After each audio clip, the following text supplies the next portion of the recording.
নমস্কার বন্ধুরা, রান্নায় বাঙালিয়ানায় আপনাদের স্বাগত। আমি প্রিয়াঙ্কা তালের রেসিপি নিয়ে 4 ধরনের হাজির হয়েছি জন্মাষ্টমী স্পেশাল। গোপালকে এই তালের 4 ধরনের রেসিপি আপনারা জন্মাষ্টমীর দিন নিবেদন করতে পারেন।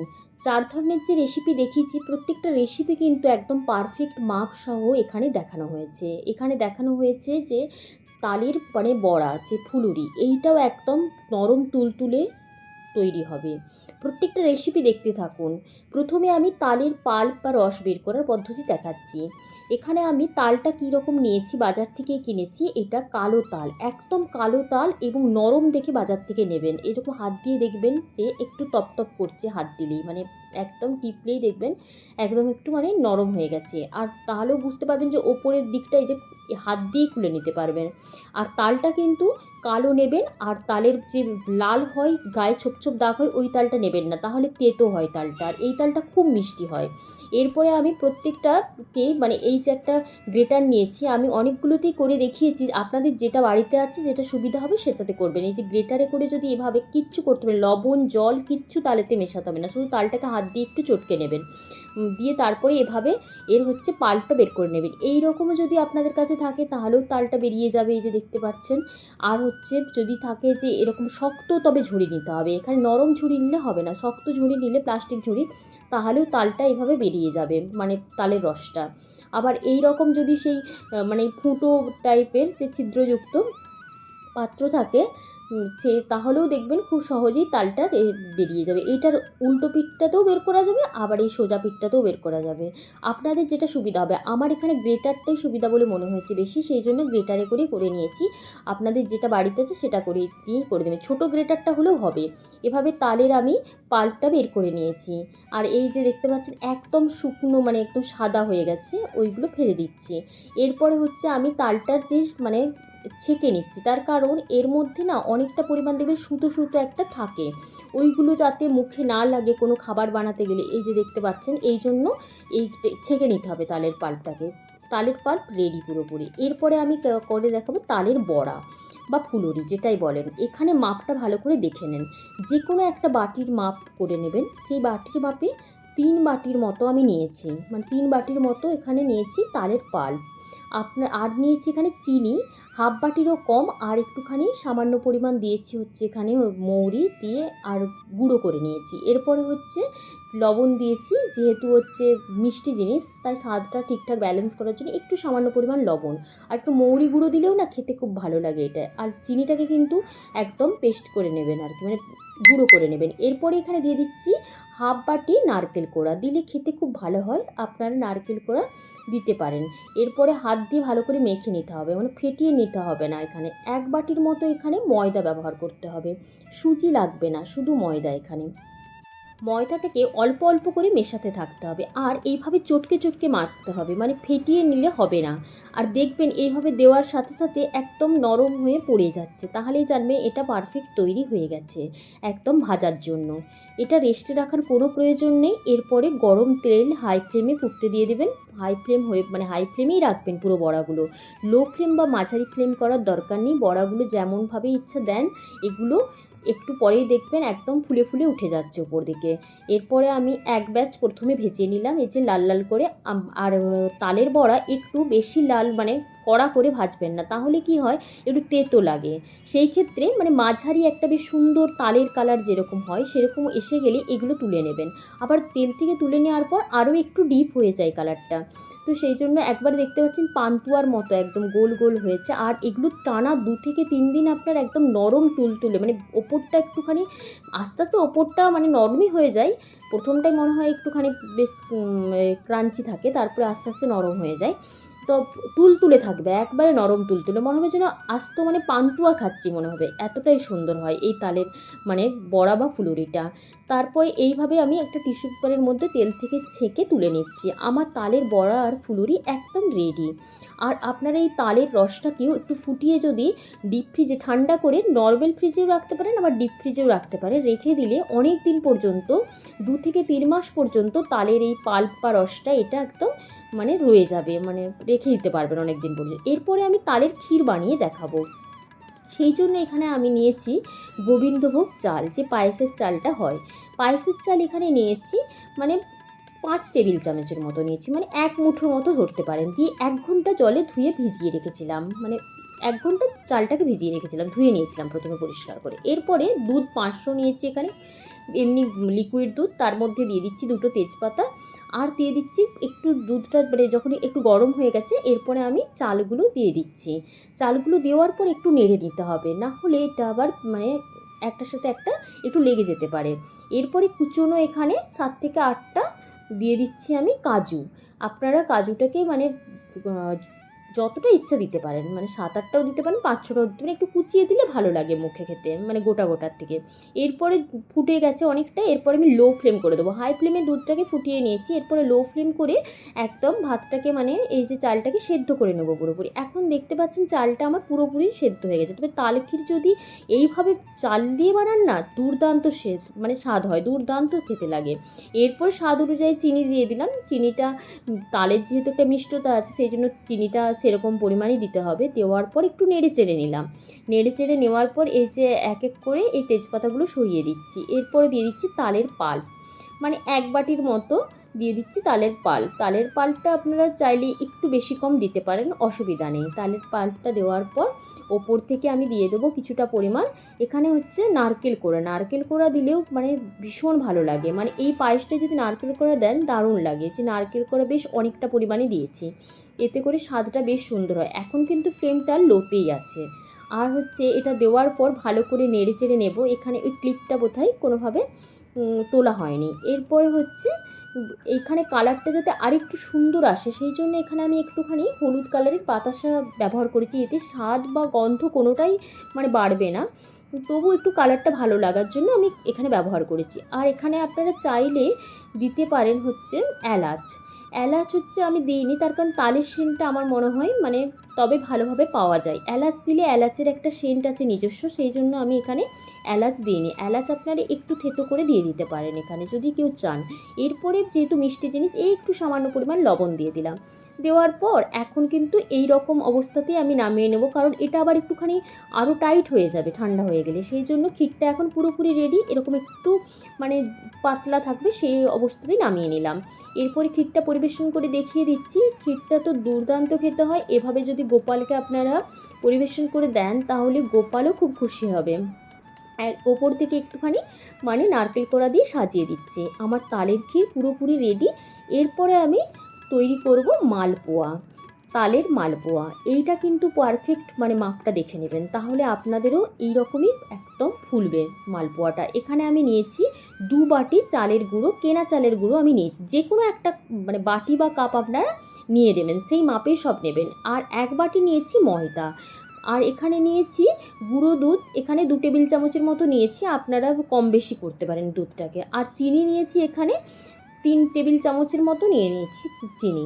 আর এখানে হাফ বাটি, যে বাটিটা নিচ্ছিলাম চালের গুঁড়ো, হাফ বাটি নারকেল কোড়া দিয়েছি, এতে স্বাদটা ভালো হয়। আর এখানে একটুখানি আমি এটা একটুখানি মানে শিলনোড়াতে একটু ঘষে নিয়েছি মৌরি দিলে খুব ভালো লাগে খেতে। এরপর শুকনো উপকরণগুলো ভালো করে মিশিয়ে নিচ্ছি। এই মাপগুলো কিন্তু একদম পারফেক্টভাবে দেওয়ার চেষ্টা করবেন, তাহলে দেখবেন প্রত্যেকটা মালপোয়া একদম সুন্দর ফুলছে। এরপরে যে তালের পাল্পটা যেটা বের করলাম, সেটা আমি নিয়েছি 1 বাটি পরিমাণ। এখানে 1 বাটি পরিমাণে তালের পাল্প নেবেন। এটা হচ্ছে একটু মানে অনেকের জলজলে হয়, যেহেতু আমার এটা জলজলে হয়নি, সেই পরিমাণ অনুযায়ী একই বাটির মাপে 1 বাটি নেবেন, অসুবিধা নেই। একটু মানে তরল হলেও কোনো সমস্যা নেই। আমার যেহেতু একটু টাইট, এরপরে হাত দিয়ে মাখবেন। হাত দিয়ে মাখলে কি হয়, মাখাটা অনেক সুন্দর হয়। এখানে হাত দিয়ে খুব ভালো করে মেখে নিলাম। মেখে নেওয়ার পর এরপরে আবার দুধের মাপটাও দেখে নিন। ওই বাটির মাপেই আমি প্রথমে 1 বাটি দুধ দিলাম। 1 বাটি দুধ দিয়ে খুব ভালো করে একটু চটকে চটকে মেখে নিলাম প্রথমে। তবে এটাকে ভালো করে ফেটাতে হবে পরে, এখন আমি একটু চটকে মাখছি। হাত দিয়ে চটকে মাখার পর এরপরে আরও 1 বাটি দুধ দিয়ে দিচ্ছি।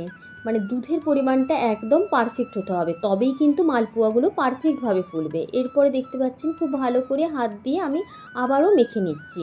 এরপরে আমি আরও 1 বাটি দুধ এখানে অ্যাড করব, কারণ এত শক্ত তো আর হবে না, সেই জন্য আরও 1 বাটি দুধ অ্যাড করছি। আর তারপরে চালের গুঁড়ো আছে, ওটা আবার এটা অনেকক্ষণ রেস্টে রাখার পর না ওটা একটু ফুলে উঠবে, সেক্ষেত্রে দুধের মাপটা মানে ঠিকঠাকভাবে প্রথমে দিতে হবে। এরপরে মানে তাহলে কত হলো, আমার 3 বাটির মাপে আমি এখানে মানে দুধ দিলাম, মানে 2 বাটি চালের গুঁড়ো আর 1 বাটি যেহেতু আমি ময়দা নিয়েছি সেই অনুপাতে এখানে আমি দুধটা দিলাম। দুধটা দেওয়ার পর দেখতে পাচ্ছেন তাও একটু মনে হচ্ছে গাঢ় লাগছে, তবে গাঢ়ই হবে, খুব যে একদম পাতলা হবে তা নয়। এরপরে আমি এভাবে একটা মানে যে কোনো আপনারা কাঁটা চামচও দিয়ে এটা করতে পারেন, দিয়ে ভালো করে ফেটিয়ে নিতে পারেন যাতে করে স্মুথ হয় একদম ব্যাটারটা, মানে একটুও যেন না কোনো ডেলা ডেলা না থাকে।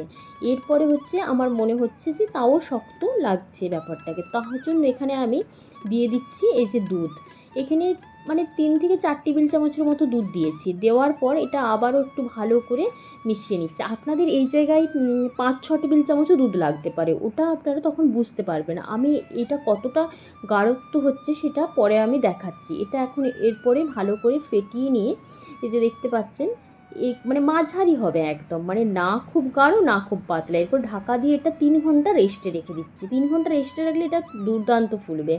এরপরে আমি সিরাটা বানিয়ে নিচ্ছি মালপোয়ার, তার জন্য 1 বাটি চিনি নিচ্ছি আর 2 বাটি জল দিয়ে দিচ্ছি। 2 বাটি জল দেওয়ার পর আর 4টে এলাচ এখানে আমি কি করেছি একটুখানি থেতো করে দিয়ে দিয়েছি। আর এখানে আপনারা জাফরান বা কেশরও দিতে পারেন, সেক্ষেত্রে একটু রঙটাও ভালো হয়, সেন্টটাও ভালো হয়। তবে তালের যেহেতু একটা নিজস্ব সেন্ট মানে আছে সেই জন্যে আর ওইসব দিইনি, এলাচটাই দিয়েছি। এটা একটুখানি জাস্ট হালকা, মানে খুব একটা চিট হবে না এরকমই একটুখানি সিরাটা বানিয়ে নিয়েছি হাই ফ্লেমে, এক পাশে রেখে দিয়েছি। এরপরে এটা আমার হয়ে গেছে 3 ঘন্টা। এরপরে আবারও আমি এটা কিন্তু প্রথমে আমি ফেটিয়েছিলাম 4 মিনিটের মতো, 4 থেকে 5 মিনিট, আর একটু লবণ দিয়ে আবারও 2 মিনিটের মতো এটা ফেটিয়ে নিলাম। ফেটানোটা ভীষণ ভালো হতে হবে, মানে 7 থেকে 8 মিনিট দরকার হলে এটা ফেটিয়ে নেবেন। এই যে দেখতে পাচ্ছেন ঘনত্বটা গাঢ় হবে, অনেকটাই গাঢ় হবে, মানে পাতলাও না গাঢ়ও না একদম। এখানে তেলটা আমি হচ্ছে প্রথমে ভালো করে হাই ফ্লেমে গরম করে নিয়েছি, তারপরে মিডিয়াম ফ্লেমে রাখবো। এরপরে এই যে প্রথমটা একটুখানি এরকম হলো, তারপরে দ্বিতীয়টা আস্তে আস্তে করে এটা ভালো হতে থাকবে, দেখবেন ওপরটা ফুলে যাবে। তারপরে একটু তেল ওপরে দিয়ে দেবেন, তারপরে উল্টাবেন। দেখতে পাচ্ছেন একদম মানে কি সুন্দর ফুলেছে। তবে একটু ছোট ছোট দেওয়ার চেষ্টা করবেন, তাহলে দেখবেন কি হবে, ছোট ছোট দিলে এটা তাহলে দেখবেন বেশ মানে ফেটে যাবে না মুখটা, নইলে অনেক সময় ফেটে যায়। আর মুখটা যদি ফেটে যায় তাহলে কিন্তু তেলটা ঢুকে যায়। সেই ক্ষেত্রে কী করবেন, যে মুখটা ফেটে গেছে সেই ক্ষেত্রে একটা কাজ করতে পারেন, মুখের ওপরের দিকটায় একটুখানি সামান্য ওই গোলাটা দিয়ে দেবেন, তাহলে দেখবেন মুখটা আবার বন্ধ হয়ে যাচ্ছে, আর সেক্ষেত্রে ফোলাটাও বেশ সুন্দর থাকবে। এটা করতে পারেন যদি ফেটে যায়। এরপরে হচ্ছে এই যে এভাবে একদম দেখতে পাচ্ছেন যে মানে লুচির মতো ফুলে যাচ্ছে, একদম এইভাবে ফুলে যাবে। মিডিয়াম ফ্লেমে ভাজতে থাকবেন, আর খুব বেশি কালো করে ভাজার দরকার নেই, একটু লাল লাল করে ভাজলেও হবে। এইভাবে ভাজার পর সবগুলোকে তুলে নিচ্ছি। এরপরে ওই যে শিরাটাকে একটু গরম করে নেব, শিরাটা একটু ঠান্ডা হয়ে গেছিলো, ওটাকে একটু গরম করে নিয়ে আর বন্ধ করে দেবো গ্যাসের ফ্লেম। তারপর এগুলো সব এক এক করে দিয়ে দেওয়ার পর ঢাকা দিয়ে একটুক্ষণ 5 মিনিট থেকে 10 মিনিট রেখে দিলেই রেডি আমাদের একদম তালের মালপোয়া। তবে তালের মালপোয়াটা যত বেশি ভালোভাবে ফেটাবেন মানে ফেটানো হবে, তত কিন্তু এটা বেশ ভালো ফুলবে, আর বেশ অনেকক্ষণ মানে সময় ধরে রাখবেন, তাহলে দেখবেন একদম তালের মালপোয়া পারফেক্ট হচ্ছে। আর হচ্ছে যতটা পরিমাণগুলো সব ঠিকঠাকভাবে নেবেন, তবেই কিন্তু পারফেক্ট হবে। আমি যেভাবে বলেছি প্রত্যেকটা পরিমাণ ওইভাবেই নেবেন। আমি একটা এখান থেকে মানে ভেঙে দেখাচ্ছি ভেতরটা যে কতটা সুন্দর হয়েছে, দেখুন মানে 2 খোল হয়ে গেছে, দেখতে পাচ্ছেন এই দেখুন একদম দুর্দান্ত আর নরম তুলোর মতো, মানে যেমন তালের বড়া বা ফুলুরিটাও পান্তুয়ার মতো লাগছে, এটাও রসের ডোবানো পান্তুয়া মনে হচ্ছে একটা। এরপরে আমি বানাবো নানপুরি তালে। প্রথমে আমি একটা মিক্সিং বোলের মধ্যে দিয়ে দিলাম 1 কাপ ময়দা, আর দিয়ে দিচ্ছি স্বাদ অনুযায়ী লবণ, আর দিয়ে দিচ্ছি চা চামচের হাফ চা চামচ দিয়েছি বেকিং পাউডার, আর 4 ভাগের 1 ভাগ চা চামচের দিয়েছি বেকিং সোডা। এরপরে শুকনো উপকরণগুলোকে খুব ভালো করে মিশিয়ে নিতে হবে। শুকনো উপকরণগুলো ভালো করে মেশানো হয়ে গেলে এরপরে দিয়ে দিচ্ছি 2 টেবিল চামচ এখানে সাদা তেল দিয়ে দিলাম। সাদা তেল দিয়ে দেওয়ার পর ভালো করে সাদা তেল দিয়ে হাত দিয়ে বেশ ভালো করে মেখে নিচ্ছি ময়দাটাকে, মানে একটু মানে ঝরঝরে টাইপের মাখা হয়ে গেছে। এরপর চিনি দিয়ে দিলাম এখানে হাফ চা চামচের মতোই ধরেন চিনি দিয়েছি। এরপরে তালের পাল্প দিয়ে দিচ্ছি, কারণ তালের পাল্পটা ততটাই দিবেন যতটা পরিমাণ মাখতে আমাদের মনে হবে, যে মাখাটা যেমন জল দিয়ে মাখি সেভাবে, এখানে কোনো টক দইয়ের ব্যবহার হবে না, তাও দেখবেন দুর্দান্ত হয় এই নানপুরিটা। এরপরে তাল দিয়ে দিয়ে মাখতে থাকবেন, তাল দিয়ে মাখবেন যতক্ষণ পর্যন্ত মানে খুব শক্ত না খুব নরম না। দেখতেই পাচ্ছেন এই যে একদম দেখতে পাচ্ছেন হাত দিলেই একদম এইভাবে একটু নরম নরমই মাখতে হবে, খুব শক্ত না, মানে যেরকম আমরা লুচি করি সেরকমটা না। এরপরে একটু তেল দিয়ে দিলাম ওপর থেকে, দিয়ে এটাকেও 2 থেকে 3 ঘন্টা রেখে দেবেন। যতটা টাইম রাখবেন তত সুন্দর হবে। এটা যদি 2 ঘন্টা রাখেন তাহলেও হবে, যদি সময় কম থাকে। আর যদি সময় একটুখানি মানে বেশি থাকে সেক্ষেত্রে 3 ঘন্টা 3.5 ঘন্টা রাখতে পারেন, কোনো সমস্যা নেই। এরপরে দেখতে পাচ্ছেন একদম নরম তো, সেই জন্য যেহেতু মেখে নিলাম, আরও একটু ওপর থেকে ছড়িয়ে দিলাম। একটু এই ওপর থেকে একটু পরিমাণ ছড়িয়ে দিলেই হবে ময়দা, ছড়িয়ে দিয়ে একটু মেখে নিয়ে এরপরে মানে রুটির মতো, মানে একটু রুটির মতো, মানে যেরকম আমরা মানে লেচিগুলো কাটি ওই রকমই লেচি কেটে নিলাম। কেটে নেওয়ার পর এভাবে গোল গোল করে নিলাম। গোল গোল করে নিয়ে এগুলোকে হচ্ছে একদম একটু ময়দা দিয়ে মোটা মোটা বেলতে হবে, মানে খুব একটা পাতলা বেললে হবে না, মানে পাতলা পাতলা বেললে মানে জিনিসটা খুব একটা ফুলবে না ভালো। তাই একটু মোটা মোটা বেললে কী হয়, খুব সুন্দর এটা ফোলে। আর এই নানপুরিটা এত দুর্দান্ত খেতে হয় যে এটা কোনো কিছু মানে লাগবে না, যে হচ্ছে মানে টক দই কোনো কিছু লাগবে না। এইভাবে যদি বানান বেকিং পাউডার আর বেকিং সোডা দিয়ে, তাহলেই দারুণ হয়। এইভাবে দেখতে পাচ্ছেন মোটা মোটা করেছি। আর তেলটাকে হাই ফ্লেমে গরম করে নিতে হবে। তেলটাকে হাই ফ্লেমে গরম করে এগুলো দিয়ে দিতে হবে। আর একটু তারপরে ফ্লেমটা ঈষৎ একটু কমিয়ে দেবেন।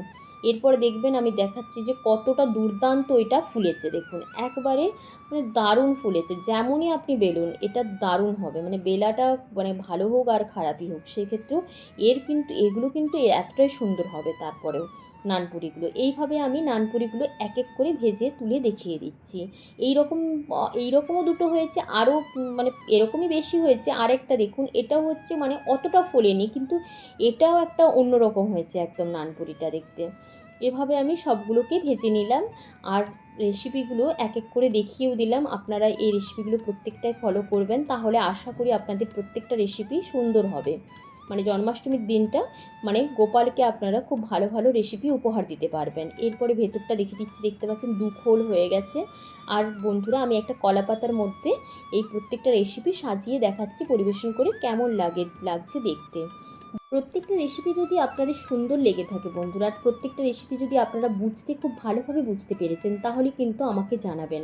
আর এগুলো যদি সত্যিই রেসিপিগুলো ভালো লেগে থাকে তাহলে কিন্তু আমাকে লাইক করবেন আর কমেন্ট করে জানাবেন যে এই রেসিপিগুলো আপনাদের কেমন লেগেছে এবং আমি ভালোভাবে বোঝাতে পেরেছি কিনা। বন্ধুরা ভালো থাকবেন, সুস্থ থাকবেন। ধন্যবাদ বন্ধুরা।